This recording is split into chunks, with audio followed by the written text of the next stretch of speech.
Hey guys, welcome to another video on the Inside Spurs channel. Happy Sunday evening, late afternoon to you all. Spurs drawing 1-1 at home to Sunderland in, we can only really sum up as more of the same. So we're talking about the game itself, a game of two halves. Yeah, if I'm honest, you go from a first half of good attacking play, Odo Berentel looking very lively, Richie making good runs, Bentancur and Gray looked like they were controlling the midfield as well. Defensively, they create nothing. They create nothing. I don't even think they had a touch in our box, to be honest. So, a really good first half. Should have been clear. Should have been clear at half time. Woeful finishing that last pass. It's always the last pass that lets us down. Kudus going off injured. I've been saying it forever. How long? Hey, at some point,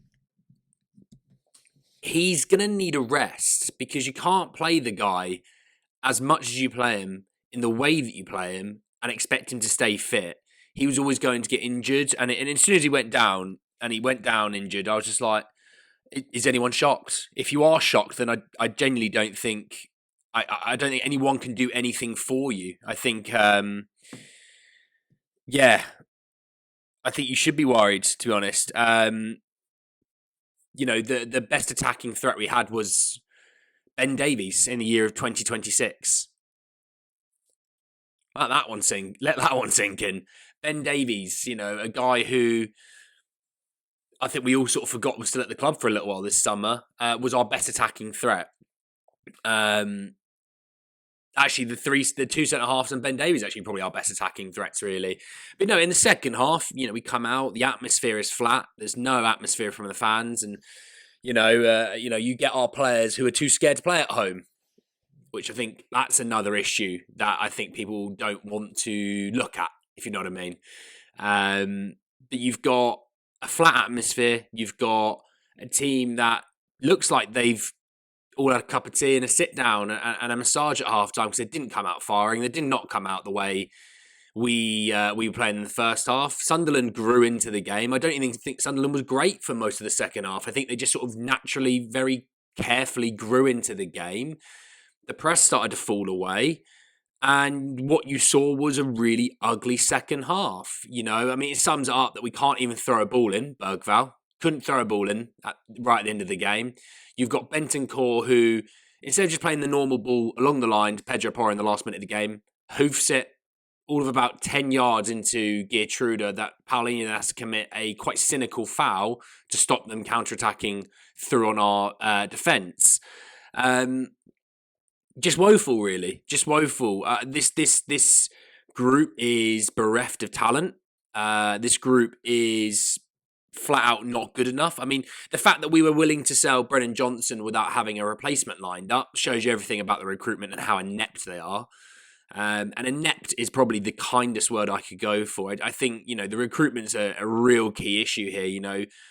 Whatever you think of Frank or previous managers, the recruitment hasn't been good enough. You get Spurs fans that wax lyrical about Fabio Paratici, who is just a really average director of football. Johan Lang, again, showing what is he really shown? Oh, we signed Kalamwani on loan. At any point, if you actually sit there and think Kalamwani was a Thomas Frank signing, then you're an absolute Nimrod, because how long have we wanted Kalamwani for?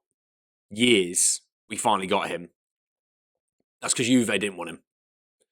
Juve, who are playing Jonathan David up front, who they don't really like. Vlahovic, who's been a fail. Yeah, we don't want Kalamwani back. Don't worry about it. You've got so many players out injured that are key players. I mean, think of the key players that are going to be out injured now. Kudus, Kulusevski, Maddison, Slanky. That's basically a front four that you're missing. And I think it shows. I think we are crying out for some of that talent, but they were going to be gone all year. Maddison was gone all year, pretty much. Kulu's going to be gone a long time. They said it wasn't going to be serious. It ends up being serious. That's another situation for another day. You've got, on top of that, missing of real quality across the board. And look, I don't think Frank really is good enough at the moment. You know, the jury is still massively out. I don't think he's going anywhere, but you've got to back him. If you continue to go through the season the way we are going, then yes, just rack the season up to mid-table, no cup runs, book it. And that's unacceptable from everything across the board. The football's ugly. I'll be real, the football is ugly. Oh, that first half, it was so good. It's like, yeah, because Sunderland sat back and happily let us play at times. Final pass, though, consistently, not good enough. We go into the season, injury-prone defenders. Desi Doggy's out injured. Ben Davies has been out injured. You know, Romero's missed time. How Mickey stayed fit, by the way, that I've said it, which means he's probably gone injured in the next couple of weeks. Dragicin's just come back, but he's already pining after potentially leaving. The fact Pedro Porro stayed fit, I think, is a miracle for as long as he has, Spurs. It's an absolute miracle. But all in all, you know, yes, the first half was great. Second half was pathetic. Absolutely pathetic. There is nothing you take away from that second half and go, that was good. Yeah, no, we can hang our hat on that. No, we can't. No, we can't. There's nothing you can take away from that second half and be happy about. And look, you're going to get Thomas Frank going, oh, you know, good first half, bad second half.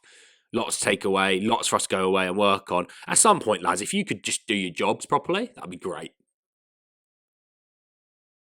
That'd just be great. I mean, at home, one of the worst teams in the Premier League. That's really something. Away from home, fantastic. Well, what's so different? Surely you're better at home. You're in front of your fans. Well, you can see my reaction and what I think of that situation. But they, you know, can't say anything. Can't say anything. But no, all in all, just not good enough today. It isn't. I mean, looking at the stats, yes, Spurs have more shots on target. That was it. We didn't have any more possession than them. You know, just all in all, really pathetic. Where does that leave us? Leaves us 13th. Leaves us 7 points behind 4th. So look, it's not all doom and gloom. Yes, there's a turnaround that you can make. But, you know, sitting behind Everton, Fulham, Brighton, Newcastle, Sunderland, Brentford, those are the teams in order above us. Not great, if I'm honest. And Spurs need to go big in this window. Spurs need to be active in this window. Spurs need to be doing a lot in this window. Because if they don't, then yes, I will say it now. Liverpool just scored a late winner. So we were 7 points. It's now 9 points behind 4th. Apologies on that. That's amazing timing. Good for them. They haven't got a striker, by the way, playing today. And they still scored 2 goals away from home. Jesus, just wow. Just wow. Looking ahead for Spurs, sadly, that we have to do that. I was really enjoying my weekend, and then I realised Spurs were playing. Away at Bournemouth in the week, which, yeah, we're not very good away at Bournemouth at the moment. So that's going to be fun. And then we got the FA Cup third round in 6 days' time against Villa at home, who are one of the most informed teams in world football. So deep joy. Deep joy. I am thrilled about all of that. I'm a very positive person, but I don't, you know, yes, okay, the first half was good, but it's kind of irrelevant when you can't put it on for more than 45 minutes. You know what I mean? You know, I know people will sit there and say, look at the first half, look at the first half, look at the first half, look at the first half. That's an anomaly. The second half is what you're more likely seeing this season at the moment. Which one's more likely to happen? If I gave you money, you put a bet on either the sexy football in the first half or the second half terrible football, what is more likely from us this season? Yeah, the terrible football. That'll be where I put my money. God, this squad needs reinforcements. God, Johan Lang, Paratici. I don't give a crap who's running the club. It could be Ledley King. It could be me. It could be you. It could be my dog. It could be that basketball. Where is it there? That basketball right there. Someone needs to do their bloody jobs and bring in some talent because, God, this squad is crap. It needs work. It needs work. But anyway, I hope you enjoy your weekends. Let me know down in the comments down below of your thoughts and fears about the game, and I'll speak to you all very soon. Take care. Peace.